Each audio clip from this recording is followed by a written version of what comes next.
Welcome to today's edition of the Transilience podcast. And ladies, and some of you gentlemen, I am very thrilled to have this debonair gentleman sitting there on the side of me, the radiant renewal coach sitting there, and he's going to help us slay like David, Sean Sotomayor. But let me tell you a little bit about this precious friend of mine. I met Sean a few years ago, him and his very darling wife, Ashley, and now they've added to their family. And he's going to tell you a little bit about his story. But Sean and Ashley, they've been on a journey, and we've invited them here to the Transilience podcast for them to tell you how they went from where they were and took a leap into where they are meant to be. I saw Sean doing some interesting things, talking about the color of his beard here. Stay with me. Stay with me. The color of the hair in his beard changing. Well, you'll be surprised at where that story actually begins and how they're reversing aging. So, ladies and gentlemen, let me first formally introduce you to Sean Sotomayor. Sean is, in this order, he told me, a son of the Most High God, a husband of the most beautiful woman in Texas. I know he'll agree. Yep. He is a father to a little worshiper named Judah, a hero, a protector, an entrepreneur, guys, and a coach, a wellness coach. He's my personal friend. He's someone who I have watched go through the loops, go through the hurdles, and I've seen his pivots from greatness to greatness and from glory to glory. Sean, welcome to the Transilience podcast. I don't think I've ever been introduced like that. Thank you so Huh? much. Well, it's It's all true. It's all true. And so, Sean, so welcome again and tell us, this was a journey. Your Transilience leap is in the area of health. And like I mentioned, you were like, guys, I didn't know that the color of the hair in your beard could go from silver back to black. So that's where you were like, that was like a month ago. But where did the journey take us back to the beginning? Where did it all begin? um well, first off, thank you so much for having me here. Thank you for allowing me this opportunity. It's truly a pleasure. Um, all of this starts with the Lord. Ultimately, that's where it really starts. It started from the foundations of the world before I was even the thought in my parents' brain. He knew and understood who I was destined to be, who he called me to be, and where I was supposed to go. And on that journey, um, something that I've been learning is so often we look at the end result of where we want to be and we want to bypass the steps that it actually takes to get there. Preach, brother. We Mm. want to we want to have the things, but we don't want to do the things that it takes to have that. And in order to do the things, we have to become who the Lord wants us to be before we can do the things so that we can have the things so that we can attain the assets that actually multiply and generate wealth and prosperity and everything that you're looking for in your family. It That's all comes right. back to an identity, right? Be do have. The girls who are Genesis listening from Genesis our 1. tribe, they'll think that I put you up to that. Guys, I did not know he was going to say that. He brought his own be do have because we drum that be do have. But go ahead, I interrupted. No, you're good. It's Genesis 1, right? God literally, when you introduce yourself to somebody for the very first time, how you introduce yourself gives context that you want that person to know about you. So in the very beginning of the book, God doesn't say he is love. God doesn't say he is faithful. He is all the things that he is. The very first thing God says about himself is, I am creator. That's the very first line of the book. In the beginning, God created. He is establishing at the very beginning, he is a creator, and therefore he is creative in nature. And then when you drop down to the verse where he says, let us make man in our image, what he is saying is, let us make man to also be reflections of us and therefore creative in nature in themselves. And in doing that, We are given opportunities to follow a structure that is literally written out because Genesis 1 is God explaining to us how to be creative and the Mm. order and how to create. Mhm. And as you follow that principle and that step, the very first step is awareness, is coming into an awareness that you are lacking, that something is lacking, and then making an intentional decision to do something about that awareness now that it's known to you. But the very next thing that comes, even to God, was a distraction, right? God said, you know, in the beginning, God created the heavens and the earth, right? God's established that he created the heavens and the earth. But then the very next verse says, the earth was form and without void, and the spirit was hovering over the waters. And then he goes into let there be light. But the sun and the moon wasn't created until day four. Let there be light was God shining so bright in and of Mhm. himself to bring light into the dark places. Mhm. So immediately he made a decision, therefore cutting off all other options. That's what decision means, right? When you make a decision, you're cutting off all other options to bring light into darkness. Mhm. So light always precedes darkness in everything that we're doing. When you make an intention, darkness comes to distract you. Light, therefore, is within you, and it is your job to reflect that light into that situation to Mhm. become the answer that is needed in the midst of everything that you're going to go through. And I'm Mhm. saying this for a reason because I'm getting ready to tell you the story of what we walked through and how we learned to be light in the midst of what was one of our darkest seasons of the Mm. journey of me and Ashley. Mm. Tell us, Sean. And Tell us. and so back in 2017, um, for a solid year, my wife was struggling. And not just struggling like mentally or physically, she was physically the woman with the issue of blood. Mm. For a year, she was spotting every single day.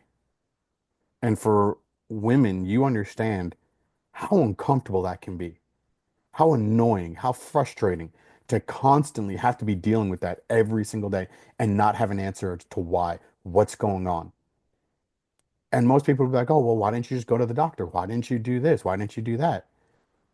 Well, when you were as broke as us and didn't have the money to go see a doctor, didn't have insurance to cover the cost of going to see a doctor, and you don't know what to do, you don't know where to find an answer, you've been praying and nothing's been happening, it seems like God's silent, and you're just kind of like, what do I do? Mm. And then all of a sudden, out of the blue, a friend reaches out to you about this iridologist.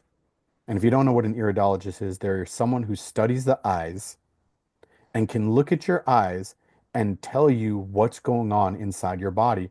Because again, God gives us the clues in the book, right? The eyes are the window to the soul, the windows to the body. Everything that's going inside your body is reflected through your eyes. So when you see veins, when you see blood spots, when you see different stuff going on in your eyes, your pupils, the coloration, the spots inside the iris and everything, all reflect different things inside your body and your story. Literally reflects your story. Mm. And so we got introduced to this iridologist. We go, she's a believer, which was important to us, obviously. And she starts taking these photos of Ashley's eyes, and she looks at them, and within a couple seconds of looking at the photos of Ashley's eyes, she goes, who on your mother's side of the family had breast cancer? We're like, what in the world? Come to find out, her grandmother did. It showed in Ashley's eyes that her grandmother had breast cancer. Mm. Wow, amazing. And so we're like, okay, this is crazy. This is nuts. But we're like, obviously there's something there. So she prescribed some holistic stuff for us, for Ashley to start taking. Within 6 weeks, she stops bleeding. After taking holistic, truly holistic, natural remedies, her body came back into alignment, the bleeding stopped, and she was healthy again Mm. in that way. Mm. Within 6 months to the day, basically. Come to find out we were pregnant. Now, this is 2018, Mm-hmm. November of 2000, October, November 2018. Come to find out Ashley's pregnant. And we had been married 6 years at the time. We had just Mm-hmm. hit our 6 year mark Mm-hmm. and we were ecstatic, super ecstatic. We've been waiting, wanting a child, all the things.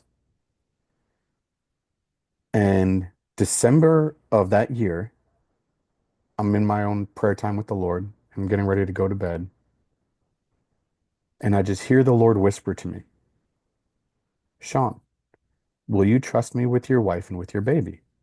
I'm like, of course, Lord. Of course I will. And I hear it again. He goes, no, no, no, no. Will you trust me with your wife and with your baby? And I said, yes. I didn't think anything of it. January rolls through. Everything's good. We're at 19 weeks. We're about to hit February. And February 1st, that night, Ashley starts feeling some contractions, some things, just thinking it's Braxton Hicks and, don't think anything of it. Middle of the night rolls around. Ashley's in a lot more pain. And we had read the book Supernatural Childbirth, which if you haven't read it, I definitely Dr. encourage you to Mees. read it. Yep. It's a short read Um, too. Men and women, definitely Mhm. read it. Um, so we were believing for a supernatural childbirth. No pain, because the curse of pain was broken by Jesus on the cross. Mhm. And so we're like, all right, Lord, like what's going on? Um, 4 o'clock in the morning rolls around. We call the midwife and we're like, hey, like this is what's happening, what's going on, blah, blah, blah. Midwife says, hey, why don't you come in, first thing in the morning, try and get it, a little bit more sleep, and then come on in. So we go, try and go back to sleep for a little while, and we get up. It's about a 45-minute drive to the midwife's office. We go down there. We get there. It's about 8 o'clock in the morning. And, when they go in, women, first thing you do is urine test and different stuff just so that they can check the levels and all that different stuff. And as Ashley is doing her thing in the bathroom, all of a sudden I hear her say, I just saw feet.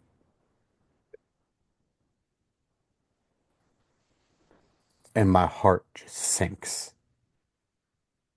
because I knew instantly what was happening.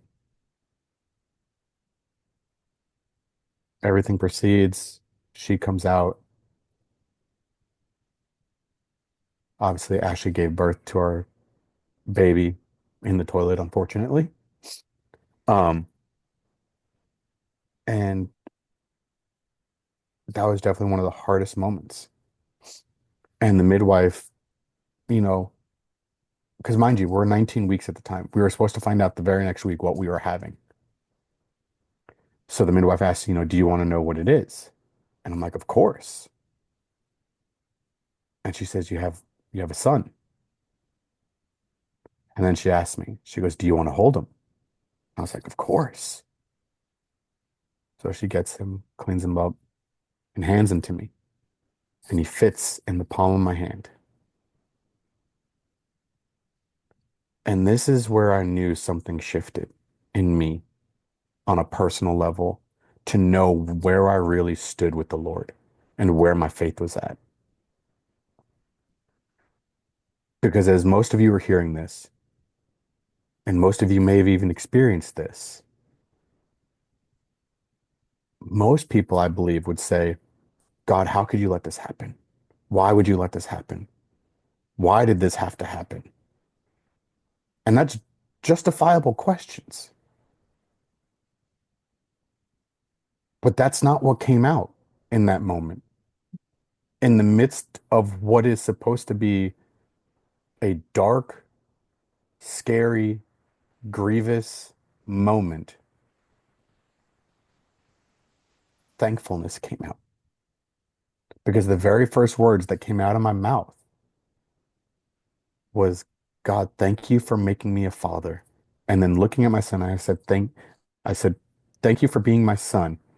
And God, thank you for making me a father.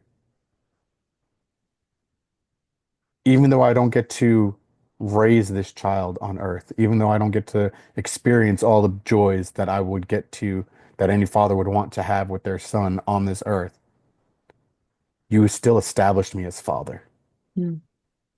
and you gave me a son. And so it's like,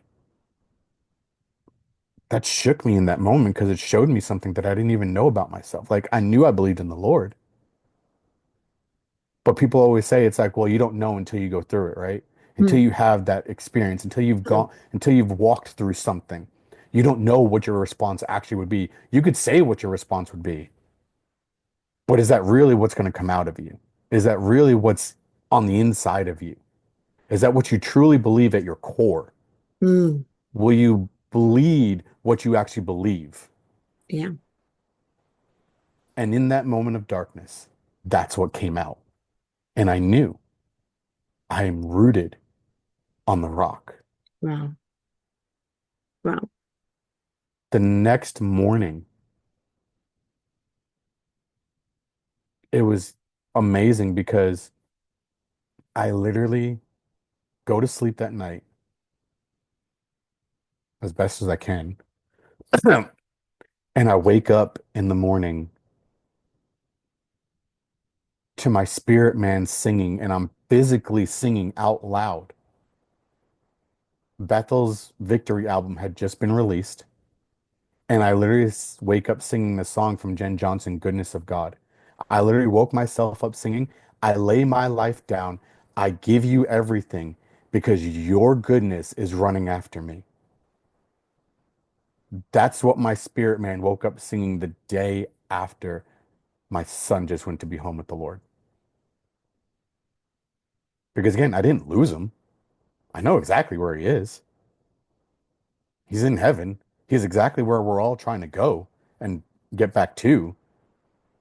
And so it was like this declaration inside of me of like, this doesn't have me. Darkness has no hold on me. And yes, this sucks because there's no other word for it but sucks. I mean, yes, I could use more derogatory words, but there's no reason to use that. Sucks is good enough. And it sucked. It absolutely sucked. But there was peace in the midst. There was hope in the midst. There was joy in the midst. And so, I mean, I could go on story after story after story of just different things that the Lord did, even just with our son. So that was February 2nd. And then we get to April, May, about 3 months later. Yeah. Find out we're pregnant again. And by the way, our son's name was Isaac. No, sorry. Yeah, Isaac. Sorry, we have two boys. Um, both with eyes. And we have we're pregnant and we're excited all over again, going down the journey, going through the process. We get to week 20. We're like, oh, okay, Mm. cool, cool. We got past that 19-week mark Mm. and we find out we're gonna have a little girl. Super excited, um, super joyful. And then all of a sudden, something happens. Ashley's feeling something, and her water breaks in our bedroom at 21 weeks. And we're only 5 months. No, February. He went home February 2nd, and we're mid-September, and we're going through this again. This time we go to the hospital because her water broke. Um, and as we start going to the hospital, we just start declaring and decreeing into the heavenlies, Lord, you bring in the people that are supposed to be there and take out the people that aren't supposed to be there.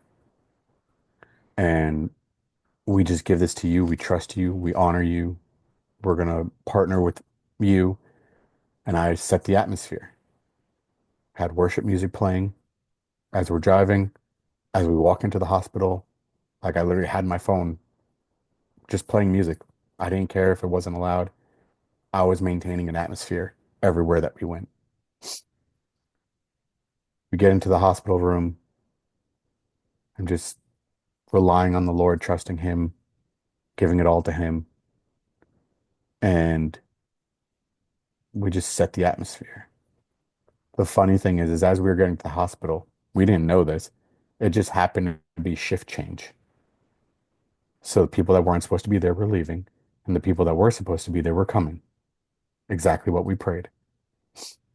The nurse that was working with us when we first got in there, her shift change wasn't until like an hour and a half after we got in. And so it was about time for her to leave. And she makes this statement that I'll never forget. She goes, I've never been in a room where the parents knew what was happening and knew what was going to happen. And there's been this much peace. She goes, I'll never forget it. And in the midst of our story, in the midst of our journey, in the midst of going through another miscarriage, God brought peace through our story to someone else's story. And there was just some amazing things that happened, some funny things that happened in the midst of us sending our daughter home to heaven. I won't go into the details because it's not necessary, but we were laughing. There was literal joy. There was laughter in the midst of chaos. And like there's no other way to describe it, but heaven came into the room. Mm. And so from that, again, we were like, okay, Lord, like we're just going to trust you and truly learning to lean on him in the dark moments, in the scary moments, in the things that don't make sense. When everything seems like it's going wrong, when everything seems like it's bad, when it doesn't seem like he's cares, when it doesn't seem like he truly loves us. Like it's like, why would it this happen? It's like, no, it's like reminding ourselves of the truth of who he really is. He is Father, he is friend, he is protector, he is healer, he is comforter, and he grieves with us. People forget that the Lord grieves with you.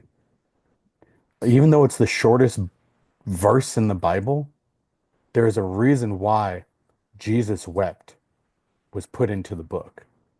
It was so that we could understand that he grieves with us. Even though Jesus knew that he was going to raise Lazarus from the dead, he chose to allow himself to feel the pain and grieve with Mary and Martha over the loss of their brother and to experience what we experience when trauma, when pain, when circumstances come into our life that shake us to our core.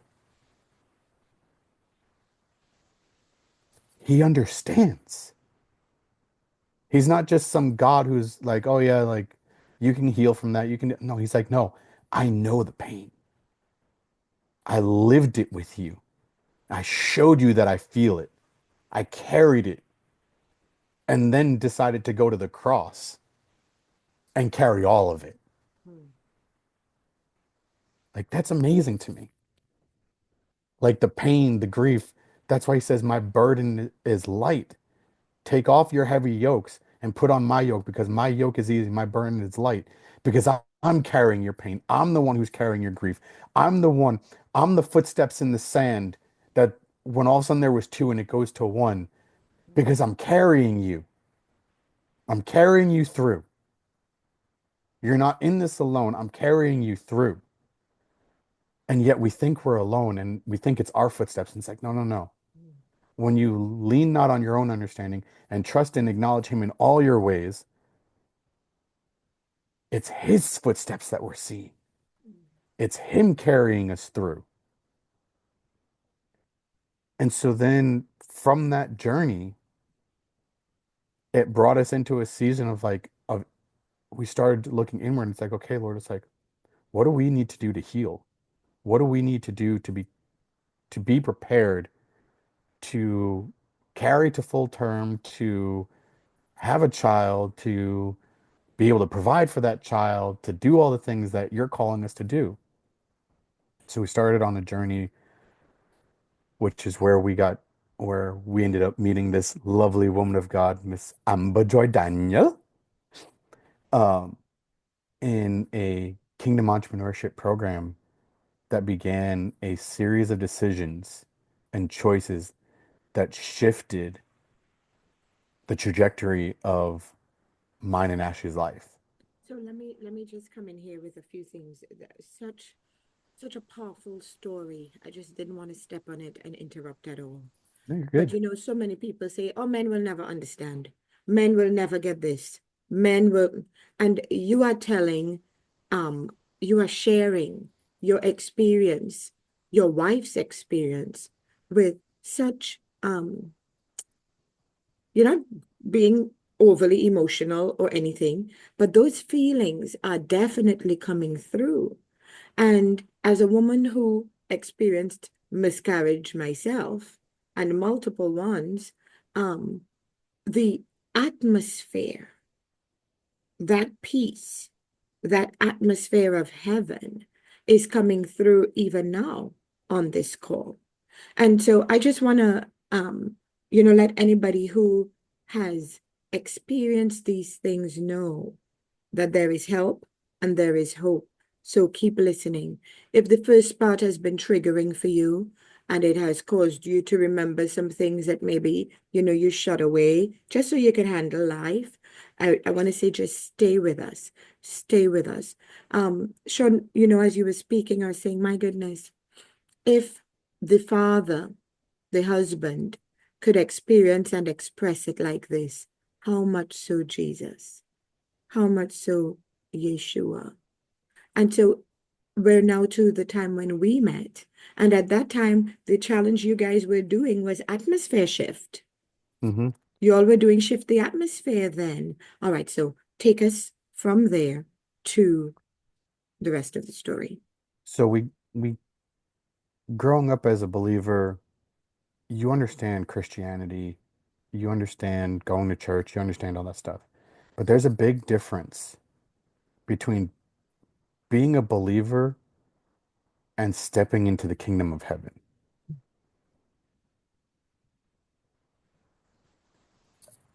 When you truly start to step into the kingdom of heaven and understand the principles, the the workflow on how heaven actually works, there are things that become easier and then things that you have to let go of. Because and I'm just going to say this for everybody. If you truly believe in the Lord, if you truly accept Jesus Christ as Lord and Savior and have established him as ruler and king over your life, then it doesn't matter whether you're black, white, Asian, Hispanic, have a disability, or completely healthy. If you've made that decision and made him Lord of your life, then and choose to follow what he says to do, then you've given up your right to have an opinion on anything outside of what he says. And I'm going to say that again. You gave up your right to have an opinion outside of what he says is true. Doesn't matter if you agree with it or not. If you think it could be done differently, we all have differences and disagreements and everything. But what he says, that's truth. And it doesn't matter whether you 100% agree with it or not. You don't get an opinion on the matter. You just get to say, this is what he says, and this is how I have to live. So, yes, are there things that you may not agree with? Probably, because we live in a world where we get fed these misinformation, half truths, partial truths that then we accept as a truth and become that are truly lies, and we embed them into our own story, and we're filtering his truth through that lie and saying, but you know, but we're supposed to love and we're supposed to, and it's no, no, no. What does he say? What's his opinion? I don't get an opinion. I don't get to choose. I don't get to cherry pick. I don't say, well, I'm going to agree with this, but I don't agree with that. That's not how this works. The law is the law is the law of the kingdom. The principles are the principles. All work works. It's either working for you or it's working on you. So you can either choose to get in line with the principles of heaven, or you can buck the system and have them work against you. But they're going to work on you until you learn to work with them. Good word. Good word. You know, one of the And things, Sean, that we do um, when we're not able to step into the kingdom identity is that we pick up what Myron will call a lie identity, right? mm-hmm, And we live out the lie as part of our identity. And the lie identity is taking us in a downward, downward, downward spiral when God's word or what is truth of us wants to, you were talking about at the beginning, that entrance of light in the chaos and in the distraction. It's that light, that let there be light that then brings the change. All right, so back to where we are in the story. yeah. So we get on this journey of kingdom entrepreneurship and learning our position as sons and daughters in the kingdom and how to really function within the kingdom and start a process of renewing our mind. Because again, that's the B aspect, right? We need to become sons and daughters. We need to become fathers and wives. We need to become husbands and mothers. We need to become all of these things. They're not inherently just like, oh, you are this. It's like, no, it's a process of becoming this. I am becoming a loving, caring husband and father. I am becoming a kingdom entrepreneur. I am becoming wealthier than, beyond belief than I could ever ask, think, or imagine. I am stepping into the identity of who I need to become to serve, first, to love God, right? Love the Lord God with all your heart, soul, mind, strength, and then love others, right? So, what is my purpose? What did God and destined for me, right? That's the biggest question that so many Christians, well, if I just knew my purpose, if I just knew what to do, if I just knew this, it's to please Him. Let me make it real simple and real clear. Your purpose, your existence on the earth as a son and daughter of the King is simply just to please the Father. That's it. Well, it's like, okay, well, that sounds great. How do I actually do that? Serve people, serve well. Who did Jesus say was the greatest among them all? The servant. Different. Mhm. He literally answers you how to fulfill your purpose and your destiny. Now, that destiny and the way that you serve people can be very different. What you may do may be very different than other people. Some are going to be entrepreneurs, some are going to be in ministry. So like political, like that's different. And that's what people are confusing is they're looking for the physical thing that they're supposed to be doing, but they don't know who they're supposed to be first. Because if you Mm. actually became who you were supposed to be first, figuring out where God wants you to be to serve people is the easy part once you actually know who you are because you're spending time with Him. You're in His presence daily, daily encountering the Father, That's daily good. hearing His voice, Good stuff daily right there. hearing the instructions of what you're supposed to be doing and how to serve Him, how to love Him, how to honor Him in everything that you're doing. That becomes easy. It's like, oh, you want me to go serve in government? Sure, no problem. I'll go serve in government because it pleases you, Hmm. not because, oh, I want to make a change. I want to do this. I want to do that. No, no, no, no, no. Your identity is not in what you're doing. Your identity is in who he says you are. And from who he says you are, then you go and do things that he tells you to do. And because you're doing the things that he's telling you to do, what does it say in Matthew 6:33? Seek first the king and his kingdom, and all these things will be added unto you. So be who I'm calling you to be. Love me, honor me, cherish me, adore me. Be the son and daughter I'm calling you to be. And when you do these things, then all the things that the Gentiles worry about, what clothes they're going to wear, what food they're going to eat, where they're going to live, what the car they're going to drive, I'll take care of all those things. Hmm. But be who I'm calling you to be. Be my son, be my daughter, be with me.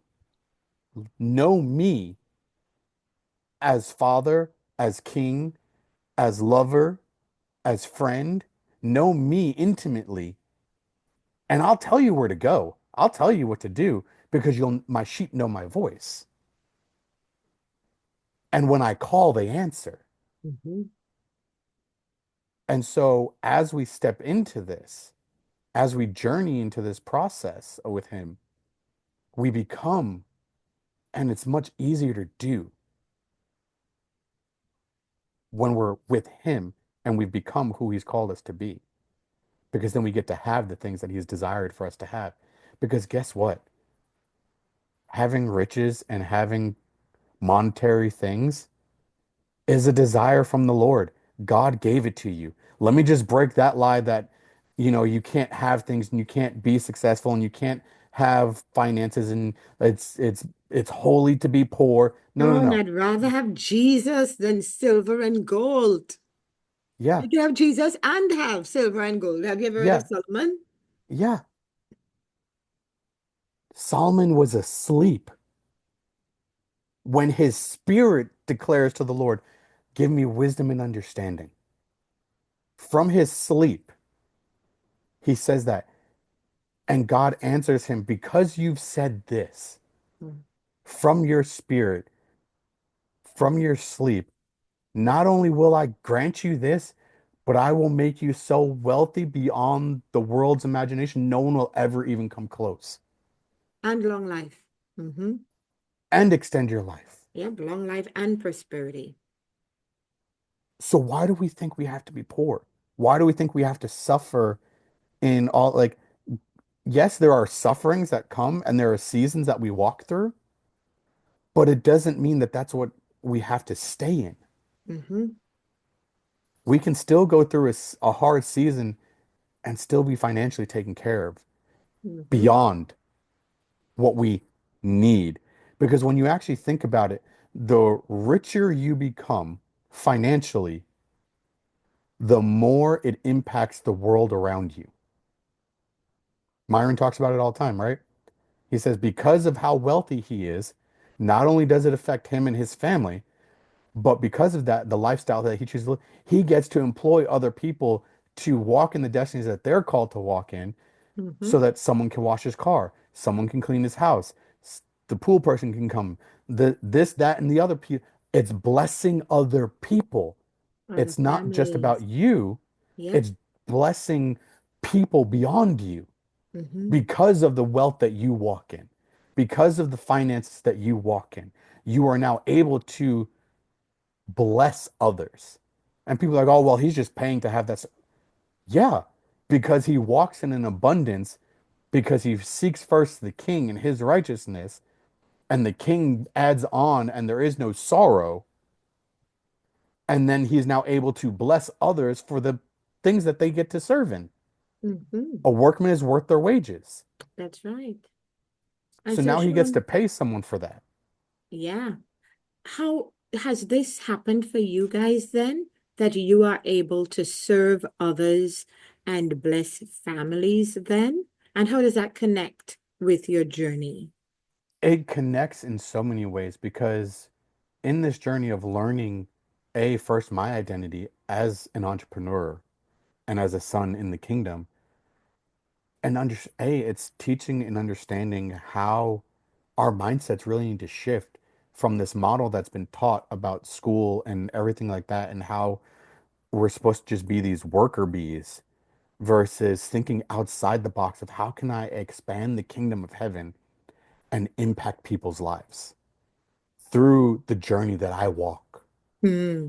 and understanding that everything that I go through, while it has everything to do with me because it's worked on me to become who I am, it also had nothing to do with me because it was about the person coming behind me who was going to walk through the same stories, same situations that I can now reach back to and be like, hey, like Paul, declare to them, say, hey, come follow me as I follow after Christ.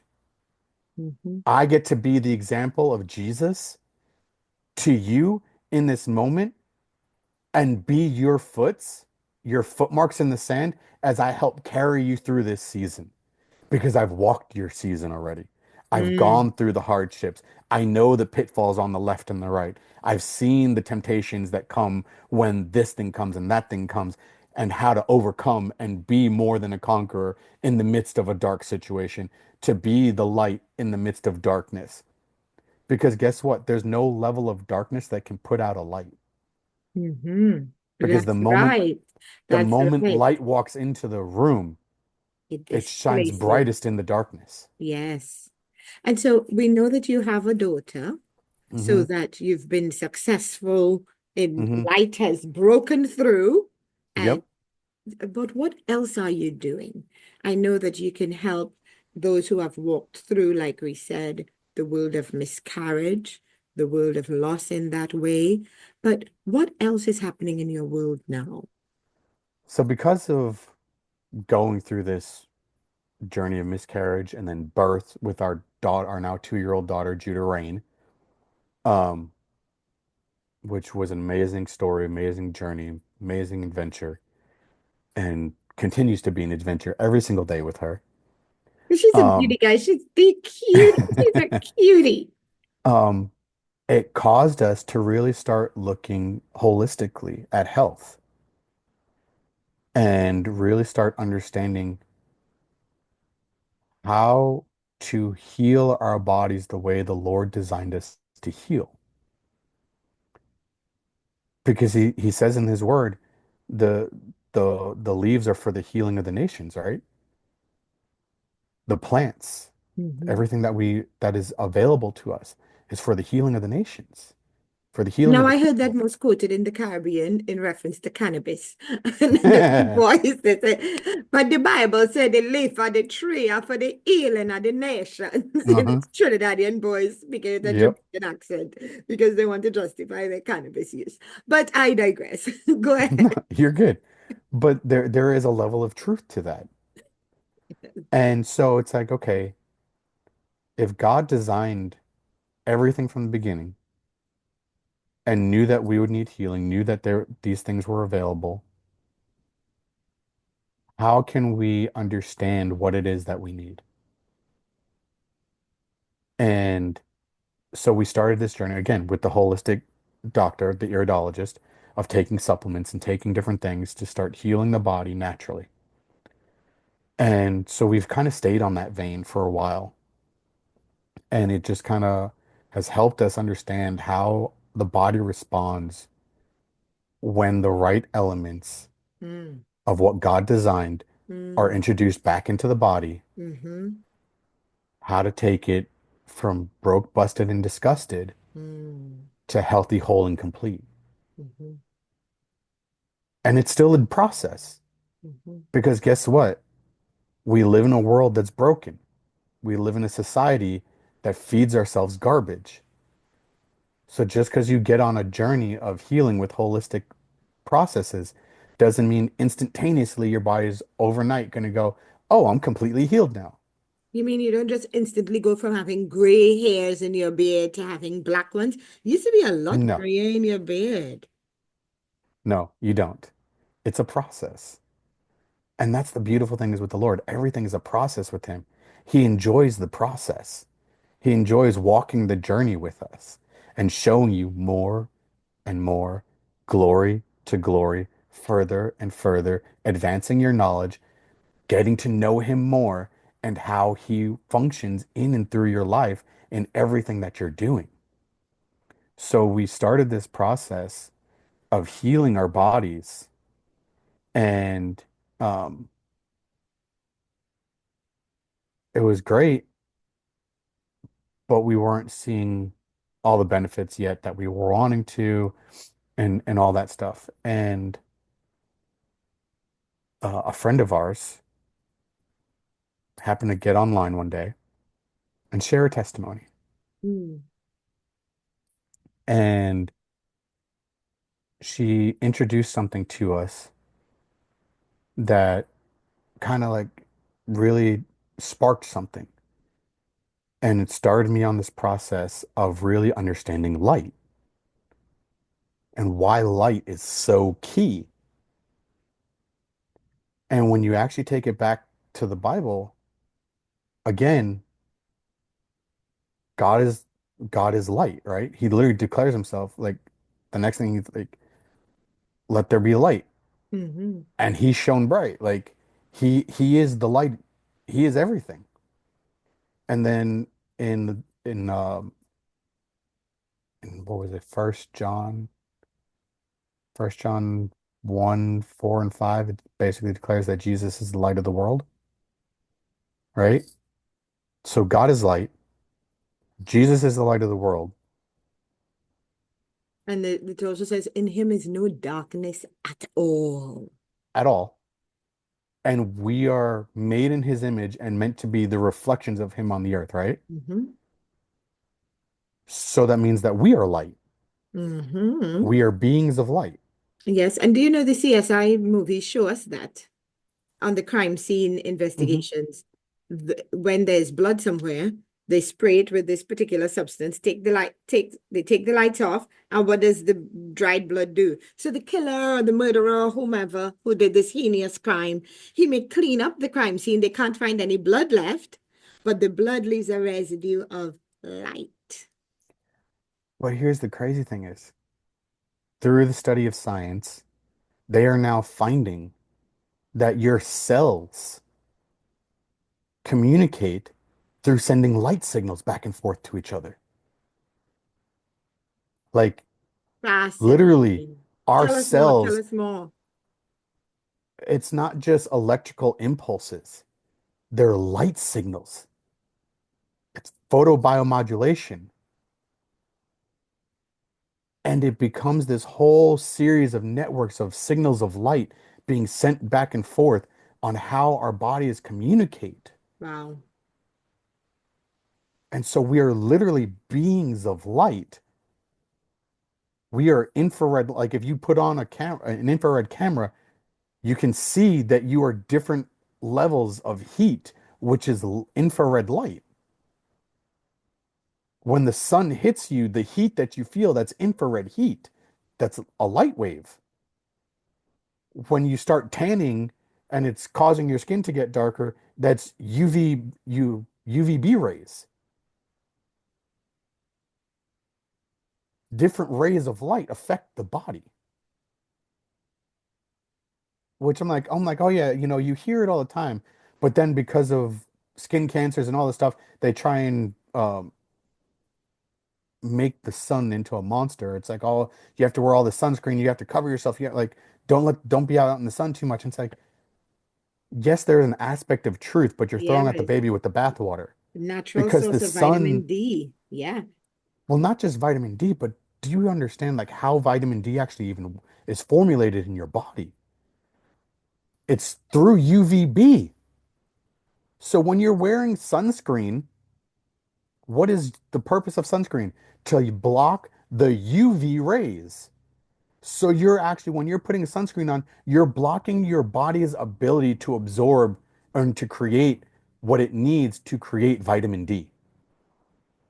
That's why we have a vitamin D deficiency in the world, because we've gone from farm work and agriculture work into this industrial age where we've gone inside, sitting at desks underneath synthetic lights that don't do the same thing for us. And now we're vitamin D deficient because of it. And then when you go outside, they're like, oh, put on sunscreen because it's going to help protect your skin. Yes, there is a level of truth to that.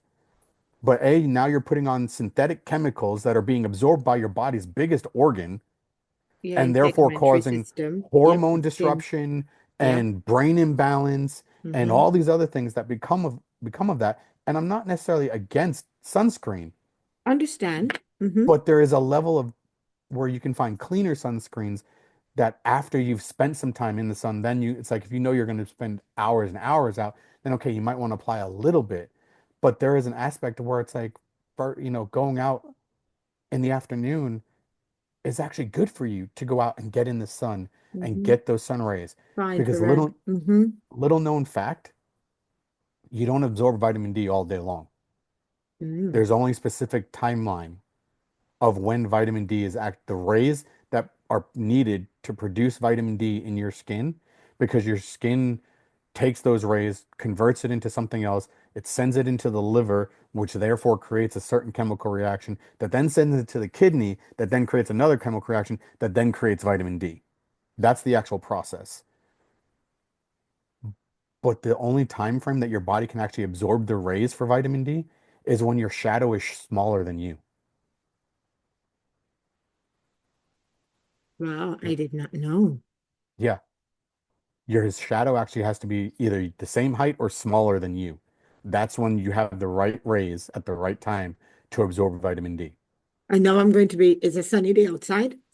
No, it's very cold. But I'm going to look for my shadow to see if I could, get the right time for the rays, and then I'm going to sleeve up.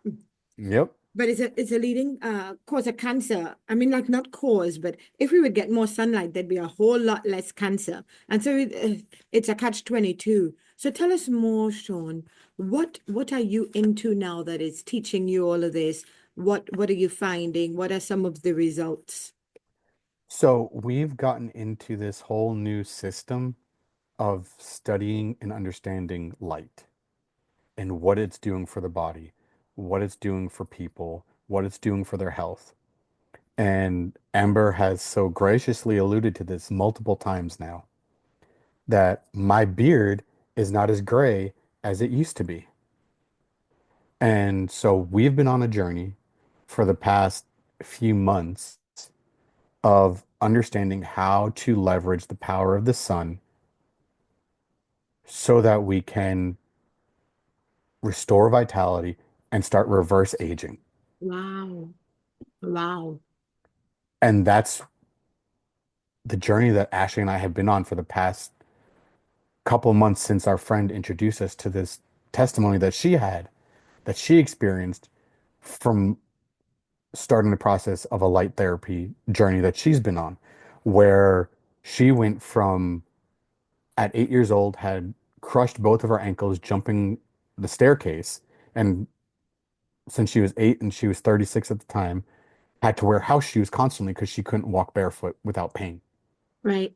And one day she's out on the beach and her church is doing baptisms out in the ocean, and she's out there walking barefoot all day long. And by the end of the day, she realized, she's like, I'm not in pain anymore. And so when I heard that story, I was like, okay, tell me more about this light. Tell me, show me what's going on with this. And so it just became this new venture that we started to go down to understand it and to experience it. And so we've been experiencing how to leverage the power of the sun so beautifully to where my grays have started to go away. my Ashley's brain fog has gone away. And as moms, I know you know that that brain fog can be real. Like, all of a sudden, it's like, what's going on? I can't remember. Can't like all of a sudden one day she didn't even realize she was dealing with it because she just thought this what she had was normal until it lifted. Wow. And she was like, "Oh my gosh, I can think clearly."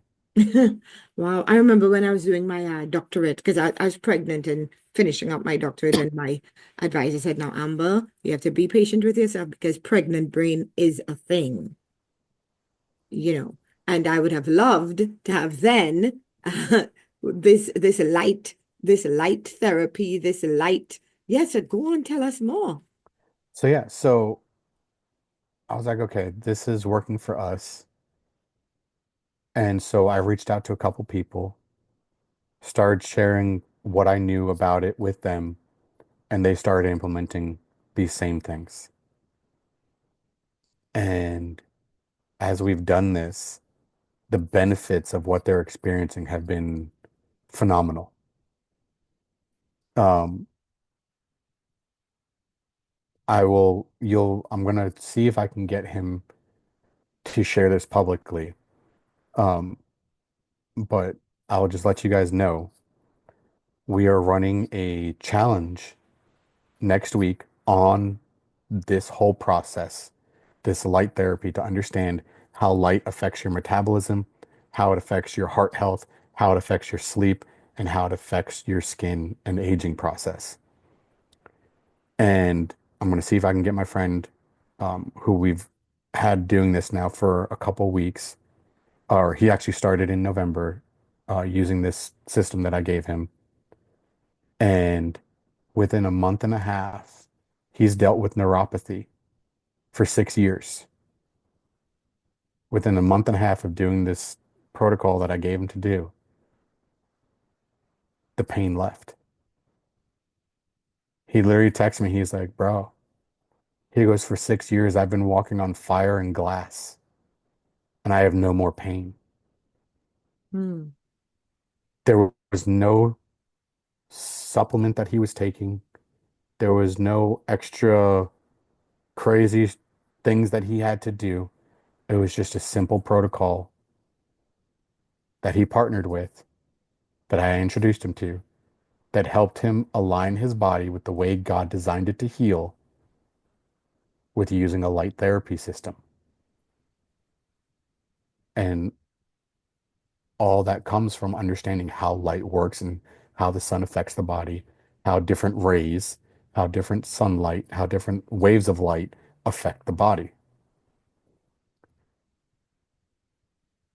My mother started doing this and she lost her toenail back in like December.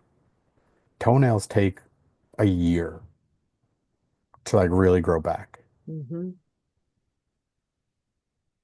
Within 6 to 8 weeks, she had over a third of her toenail back already. Wow. And these are just people, like, these are just some of the people that I know, like, that I've worked with personally. And another friend of mine, she just showed me photos, literally sent me photos yesterday. She burned herself on Monday, 3rd-degree burn. Small spot, but a 3rd-degree burn. So I looked it up. 3rd-degree burns usually take, what was it? I want to say at least, let me just put, I want to be truthful when I looked it up. Yeah. 3rd-degree burns at minimum take 3 weeks to heal. Wow.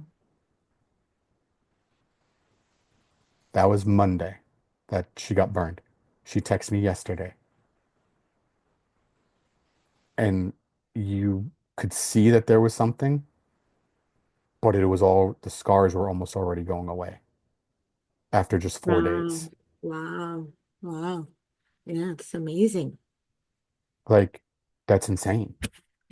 Yeah. And so this is what we're going to be talking about next week: how to reverse age, how to recover faster, how to Hmm. increase your energy, and how to restore vitality in your metabolism, in your heart, in the way that you sleep, and with your skin and your aging process. And so I want to publicly invite you guys to the radiancerenewalchallenge.com. If you go there, you will be able to register for this free challenge and join us next week starting Monday at 7 p.m.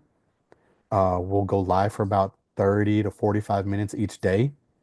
And each day we're going to target a different area and how light affects that specific part of the body and how you can leverage the power of the sun and light to heal it and restore it and revitalize it to become the more youthful, more regenerative you, the way God designed you to be. And so I'm just super excited and thankful that Amber has had me here today and that I got to share this with you guys and present this to you guys because this is our very first time doing this. This will be a probably at least monthly challenge that we do because more and more people need this and need to know about this so that they can truly live the lives that they're designed to live on purpose, the way that God designed them to live it, and have the energy and functionality of their body be what God designed it to be, not the repercussions of bad choices and bad food and bad circumstances. And so I want to leave you with this. There's always two factors to your life, right? There's contributing factors and there's determining factors. Contributing factors are the things that happen to you. Life happens. Hmm. Situations happen. Miscarriages, unexpected deaths in the family, traumas, government changeover, like whatever it is that you want to say is happening, that is a contributing factor to your life. But it is not the determining factor that determines how you live your life. Hmm. Determining factors are the choices that you make on how you're going to live your life. Now, you can choose to stay stuck, busted, and broke, or you can choose to make a decision to make a change and walk into the fullness of everything God has for you. Because the contributing factor isn't who you are, it's just the story of what you get to walk through. But the determining factor is whether or not you're going to stay in that story or whether you're going to go through that story. You make that choice. You make that decision. So now the decision lies in front of you. Are you going to join the Radiance Renewal Challenge and learn how you can shift your health, your wealth, your mindset to come into the fullness of who God has created you to be in the being of light that He's designed inside of you already?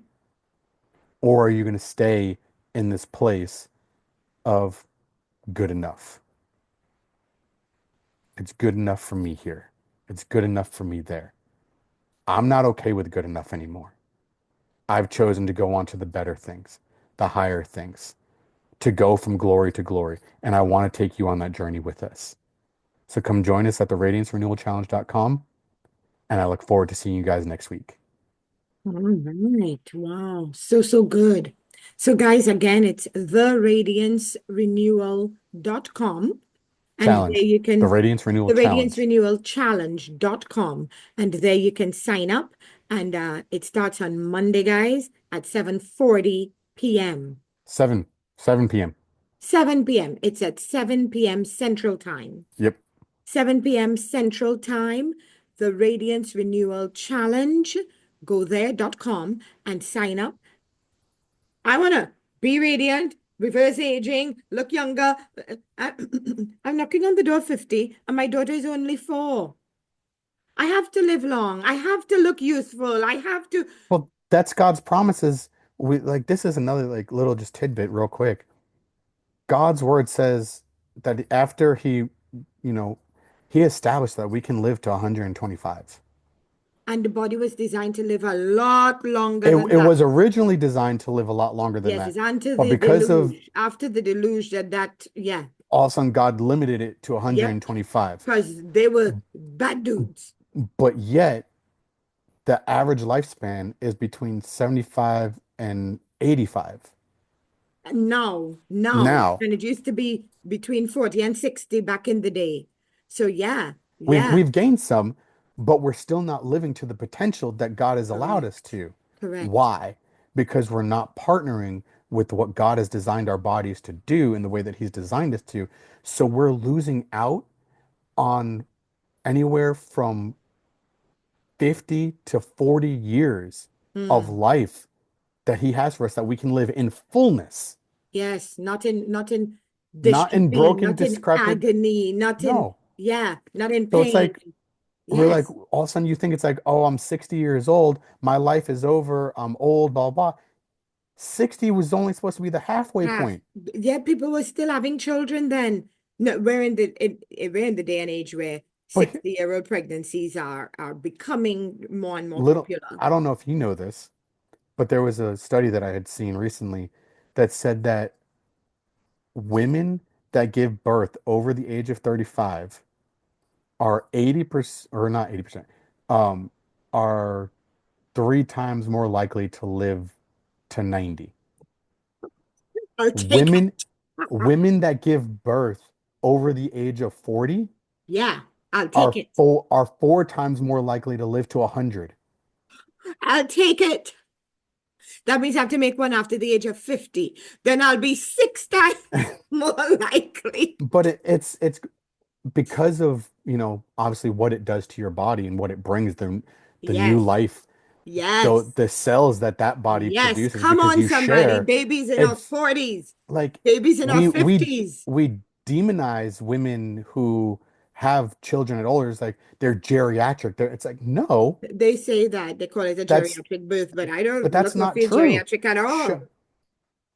I mean, you look at Sarah, she was in her 80s. And we see the movie stars doing it now, though, eh? And with no adverse effects. And so the lies and the lie health that we've been sold, which is just this piece of the story, not the whole thing. So, guys, I Hmm. encourage you, the Radiance Renewal Challenge.com, and join Sean and Ashley. You'll get to meet Ashley as they share this very important, I think, technology. I think I will close with this. Like if we were in an entrepreneurial or a marketing or a sales type of presentation, they would have said, don't leave money on the table. You don't want to leave money on the table, as they did the call to action to get you to, invest or whatever. I want to say, how many years do you want to leave on the table? You don't want to leave years on the table. Sean is Hmm. saying we're leaving 40, 50, 60 years on the table. My mom died at 59. She left 61 years on the table. I don't begrudge her heaven. Love your mom. But 61 years, let's not leave any No, years we on the there's so table. much more that we can do. There's so much more that's available for us. And you show me in the Bible where God says to retire. He never Yeah, does. He says, yeah. be fruitful and multiply and continue to have dominance and dominion Dominion. over the Yes, earth. yes, Like yes. we get to do this until we get to go home. It Yes, doesn't stop. refire, refire, refire. Not retire, retire, retire. So So thank there's you so so much much, more available. Sean. I appreciate it. Yes. Thank you so much for having me. And I look forward to seeing all of you that choose to join us. I hope every single one of you listening joins us because it is something that I truly believe will shift the destiny of your life for the better into who God is really calling you to become. And Mhm. you get to journey with us in that process and learn some more from us on what we've gone through and how we're handling it and what we're doing from this point forward. All right. So that's where we will end today's edition of the Transilience podcast, guys.